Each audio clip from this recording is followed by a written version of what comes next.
नमस्कार दोस्तों। क्या हुआ जब कलयुग में कई प्रकार के चमत्कार हुए, सबके होश उड़ गए।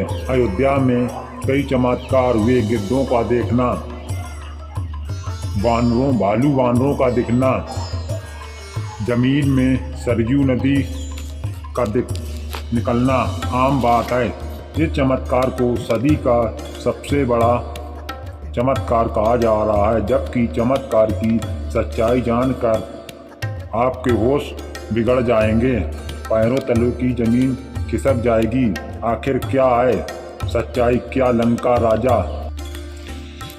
के राजा विभीषण अपने मित्र से मिलने अयोध्या आए, रामलला से मिलने आए हैं। क्या विभीषण ज्यादा से जीवित हैं? ऐसे कहीं रहस्य से पर्दा उठेगा। दोस्तों, आप देख रहे हैं YouTube चैनल।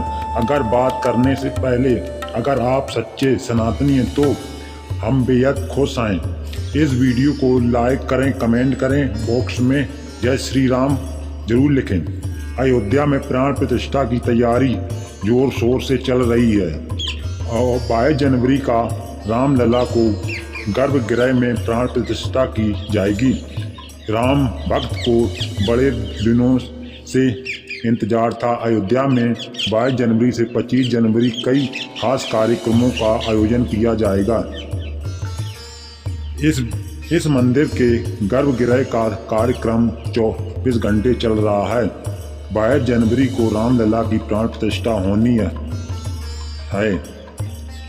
इसी मंदिर में भगवान की मूर्ति प्राण प्रतिष्ठा का बहुत महत्वपूर्ण है। भगवान का पूजन अयोध्या माना जाता है। आगे जानते हैं प्राण प्रतिष्ठा क्या होती है और जानेंगे कि कैसे अयोध्या में विभीषण के प्रकार हुए। सनातन धर्म में किसी मूर्ति की प्राण प्रतिष्ठा महत्वपूर्ण मानी जाती है। प्राण प्रतिष्ठा मूर्ति स्थापना पर किया जाता है। किसी भी मूर्ति की स्थापना उस प्रतिमा को जीवित करने के लिए प्राण प्रतिष्ठा की जाती है। प्राण प्रतिष्ठा का अर्थ जीवन और व्यक्ति का अर्थ स्थापना होता है। ऐसे में प्राण प्रतिष्ठा का अर्थ जीवन, व्यक्ति या देवता का जीवन लाना। बिना प्राण प्रतिष्ठा के मूर्ति अयोग्य मानी जाती है। मानता है कि प्राण प्रतिष्ठा का जरिए मूर्ति से जीवन शक्ति का संचार होता है और वह मूर्ति देवता के रूप में बदल जाती है। अर्थ प्रभु श्री राम अयोध्या में विराजमान माने होंगे। यह राम मंदिर में निवास करने वाले हैं। स्वयं प्रभु एक बार अयोध्या में विराजमान होंगे। तो प्रिय मित्र, विभीषण अयोध्या में कैसे मान सकते हैं? क्योंकि प्रभु श्री राम ने लंका पर विजय पाई थी। पुष्पक विमान के जरिए लौटेंगे। प्रभु श्री राम के जरिए श्री राम अयोध्या आए थे। कई दिनों तक अयोध्या रुके थे। इसके बाद लंका का सिंहासन संभाला और लंका के राजा बन गए। पानी प्रभु से श्री राम की भक्ति उनके शुभ साबित हुई। जो श्री राम के शरण में आ जाता है उसका उद्धार निश्चित है। लेकिन क्या विभीषण आज भी जिंदा है? और जवाब आगे की वीडियो में मिलेगा। हिंदू धर्म की धर्म ग्रंथ की पुस्तकों में 8 महामूर्तियाँ आज भी जीवित हैं, जिनमें कुछ महाभारत, कुछ विभूतियाँ उससे कई काल से जीवित हैं। पौराणिक मान्यता के अनुसार विभीषण, अश्वत्थामा, वेद व्यास, हनुमान, कृपाचार्य, भगवान परशुराम, मार्कंडेय, चिरंजीवी शामिल हैं। चिरंजीवी का अर्थ है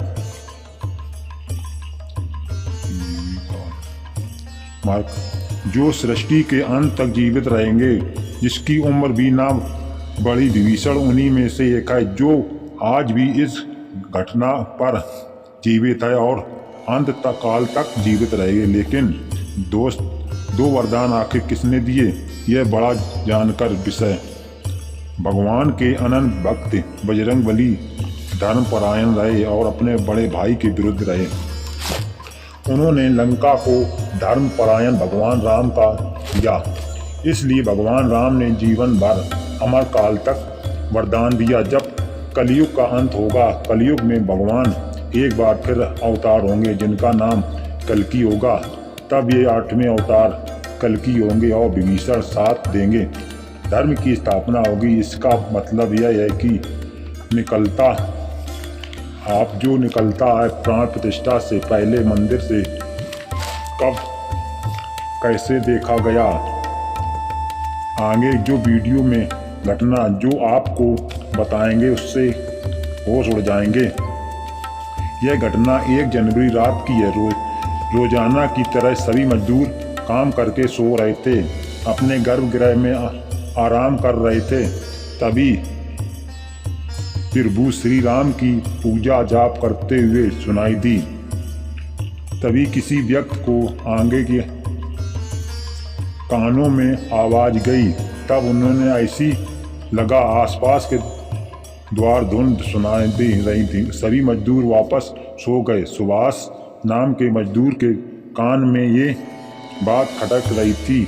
उसे ये आवाज राम मंदिर में आते सुनाई दे रही थी। तो इसके मन में जानकी हुई, आखिर इतनी रात में मंदिर के अंदर तब कौन कर रहा है। उसने अपने साथियों को उठाने का प्रयास किया लेकिन सभी गहरी नींद में थे। सुभाष अकेले राम मंदिर में पहुंचा। काफी महीनों से मंदिर के निर्माण में कार्यक्रम का हिस्सा था। उसे राम मंदिर का एक हिस्सा माना जाता है। उसने राम मंदिर के गर्भगृह के साफ कर देखा तो वहां पर दिव्य पुरुष उनके अंदर से तेज प्रकार हो रहा था। वे अपने हाथों में माला लिए राम नाम का जाप कर रहे थे। ऐसा लग रहा था मानो कि कभी दिव्य पुरुष हो और किसी पौराणिक समय से आए हुए।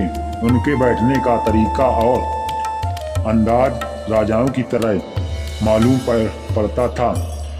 सुभाष ये नज़ारा देखकर दंग रह गया और इनके बाद सुभाष अपने साथियों के पास गया। ये सारी सच्चाई बताई और सब मिलकर राम मंदिर गर्भगृह में पहुंचे। सभी के होश उड़ गए। दिव्य व्यक्ति वहां से गायब हो चुके थे। क्योंकि रात का समय चल रहा था तो सभी लोग सुभाष की बात भ्रम समझ रहे थे और उसकी कोई बात मानने को तैयार नहीं थे। लेकिन सुभाष यह जानता था जो उसने देखा है वह बहुत बड़ा चमत्कार है। लेकिन उनके मन में एक ही सवाल था कि रात में राम मंदिर का जाप तप करते दिव्य पुरुष आखिर कौन। क्योंकि आज के समय में किसी भी पुरुष में इतना तेज नहीं हो सकता है। उनका संबंध पौराणिक काल ही हो सकता है। और रामायण काल की बात करें सकृता जिनके होने का विकार यह पहले ही हनुमान जी, दूसरे में विभीषण थे। पूरी संभावना यह है कि सुभाष ने राम मंदिर में इस महापुरुष को देखा था। वह राजा विभीषण हो सकते हैं और उससे भी धरती पर जीवित हैं। 8 चिरंजीव में से एक हैं। ऐसे दिव्य मौके पर राम मंदिर कई चमत्कार लगातार देखे जा रहे हैं। कई दिव्य शक्तियां राम भगवान की स्वागत के लिए अयोध्या आज पहुंचे। राम मंदिर की उद्घाटन की तैयारी अब अंतिम चरण में है। इस बीच जहां राम जन्मभूमि तीर्थ क्षेत्र लगातार तैयारी की जानकारी साझा कर रहा है, वहीं राम मंदिर के महायज्ञ में देश का हर राम भक्त अपनी आहुति अर्पित कर रहा है। आने वाले 22 तारीख को कई संत महात्मा और व्यक्ति राम मंदिर के लिए संघर्ष किए थे। सभी अयोध्या पहुंचे गए। केवल 22 जनवरी की बल्कि 12 जनवरी को से मेहमानों का अयोध्या जाने का सिलसिला शुरू हो जाएगा। रामनगरी में 11,000 से ज़्यादा नेता की स्वागत के लिए तैयारी की जा रही है। जब अयोध्या में रामलला विराजमान थे, आज पक्का घर रामलला ही नहीं देश को 4 करोड़ लोगों को मिला है। रामायण की समय में अयोध्या का स्वर्ग कहा जाता है। देवता इसे स्वर्णिम नगर कहते हैं क्योंकि चारों तरफ से सुगंध से युक्त था। जब मुगल आक्रमणकारियों ने भारत पर आक्रमण किया तो पूरे अयोध्या नगर को उखाड़ कर रख दिया। मंदिर के ध्वस्त होने के बाद कई लोग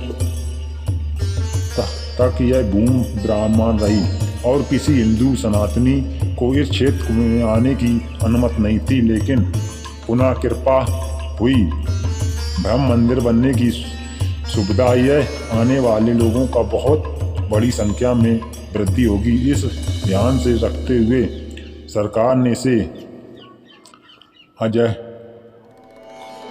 करोड़ों रुपए की व्यवस्था की है। राम मंदिर की प्राण प्रतिष्ठा से पहला प्रधानमंत्री मोदी ने अयोध्या में अलग अलग विकास कार्यों का उद्घाटन हुआ और महज Valmiki inter college, airport, Ayodhya Dham भी लोगों को तोहफे में दिया। इस एयरपोर्ट का पूरे अयोध्या को जोड़ा गया, जिसकी दीवारों में श्री राम नाम दीवारों पर देखने को मिल गया। इस एयरपोर्ट को पहुंचते ही हमें लगता है फिर से रामायण काल में आ गए हैं। आपको बता दें कि एयरपोर्ट को 20 महीने टिकाई में तैयार किया गया है, रिकॉर्ड में तैयार किया गया है। एयरपोर्ट में 820 एकड़ भूमि मुहैया कराई गई थी। 14 साल का वनवास और रामायण का बंद करके भगवान राम अयोध्या लौटे थे। अयोध्या घर में दिवाली बनाई गई थी। जब पुनः प्रभु श्री राम धाम को लौटने वाले हैं तो हम 140 करोड़ देशवासी आखिर कैसे पीछे रह सकते हैं। अयोध्या में विवादित स्थल में पुनः मंदिर निर्माण, रामलला की स्थापना की जश्न में 22 जनवरी को पूरा देश दुनिया दिवाली की जगमग होगी। अयोध्या से पीएम मोदी ने सभी 140 करोड़ लोगों से 22 जनवरी देश ही नहीं दुनिया दिवाली की रोशनी में जगमग होगी। मोदी ने सभी 140 करोड़ लोगों से 22 जनवरी से अपने घरों को श्री राम नामक दीपक दिवाली की रोशनी को जगमग बनाने किया है। प्रधानमंत्री ने लोगों की हाथ जोड़कर यह प्रार्थना की है, प्रभु श्री राम के जश्न में अपने घरों में जगमग कर दें। यानी पूरे देश में 22 जनवरी को पूरे देश में ऊर्जा, आस, आकांक्षा, उम्मीद, जोश से भर दें।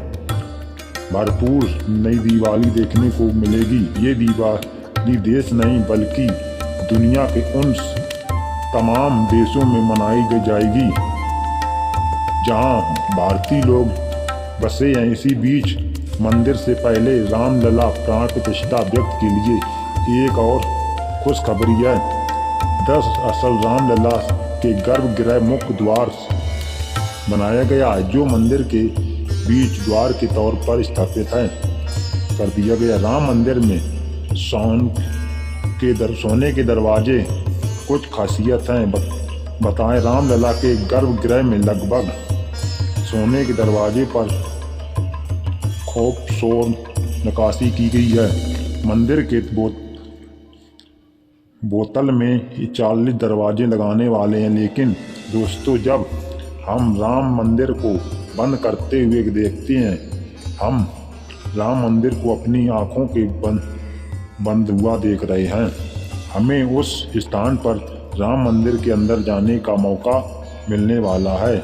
लेकिन बहुत समय ऐसा था जब हजारों कार सेवकों ने निर्माण के लिए अपने प्राणों का बलिदान दे दिया था। 1528 ईस्वी में श्री राम मंदिर को बाहर ने आदेश से सेनापति मीर जाफर ने गिराकर वहां एक मस्जिद बना दी। इसके बाद से हिंदू समाज एक भी दिन चुप नहीं बैठ पाया। लगातार यह स्थान को पाने के लिए संघर्ष करता रहा। 23 दिसंबर 1939 को हिंदुओं ने रामलला मूर्ति स्थापना कर दी। पूजन एवं खंड कीर्तन शुरू कर दिए। तीर्थ हिंदू परिषद द्वारा इस इसे अपने हाथों में लेने से पहले पूर्व तक सीवंत बार श्री राम जन्मभूमि मुक्त कराने के प्रयास किए हिंदुओं ने किए, जिसमें देश के हर भारतीय आग से जल रहा है। बलिदान हुआ पर पूर्ण सफलता कभी नहीं मिली पाई। 2 नवंबर 1990 को तत्कालीन मुख्यमंत्री मुलायम सिंह यादव की सरकार ने कार सेवकों पुलिस ने बलपूर्वक गोली चलाई थी, जो सच में निंदनीय घटना है। अयोध्या के बांदे गुप्त, राजेंद्र रमेश पांडे और कोलकाता के दोनों कुठारी बंदियों सहित अनेक कार सेवक शहीद हो गए थे। नीचे इन्हें कमेंट में बॉक्स में श्रद्धांजलि जरूर दें। लेकिन दोस्तों कहते हैं जो साथ होता है स्प्रिंग की तरह होता है, उसे जितना दबाए जाएंगे वह उतना तेज गति के साथ ऊपर आता है। 9 नवंबर 1919 का दिन सुनहरे अक्षरों में दर्ज किया गया, जब सुप्रीम कोर्ट 5 जजों वाली जज पीठ ने फैसला सुनाया और विवादित जमीन हिंदू पक्ष को मिली। अब 22 जनवरी 2024 को रामलला की प्राण प्रतिष्ठा होने वाली है। इस प्राण प्रतिष्ठा के अभाव में समरूप देश विदेश के 11,000 हस्तियों को आमंत्रण पत्र दिया गया है। लेकिन दोस्तों कुछ राजनीतिक दलों ने इस मंदिर के इस भव्य समारोह में आने का ठुकरा दिया है। इसके संदर्भ में देशवासियों का कहना है दुनिया में देवता राक्षस दोनों प्रकार के होते हैं। देवता मंदिर में प्रवेश कर सकते हैं, लेकिन राक्षस मंदिर के अंदर नहीं जाने। जो राजनीतिक दल के प्राण प्रतिष्ठा आने को बंद कर रहे हैं उन्हें राक्षसों के साथ जोड़ दें, गलत नहीं होगा। जल्द ही राम मंदिर आम जनता के लिए खोल दिया जाएगा। राम मंदिर की भव्यता लोगों के मन में राम मंदिर की उत्साह और साथ ही साथ अयोध्या शहर का विकास उन सभी बलिदान लोगों के लिए प्रदान करेगा और देश के प्रगति में जरूर सहयोग। कुछ हम दोस्तों आस्था करते हैं कि आज्ञा की वीडियो के माध्यम से आप राम मंदिर और उसके इतिहास को करीब से जान पाएंगे।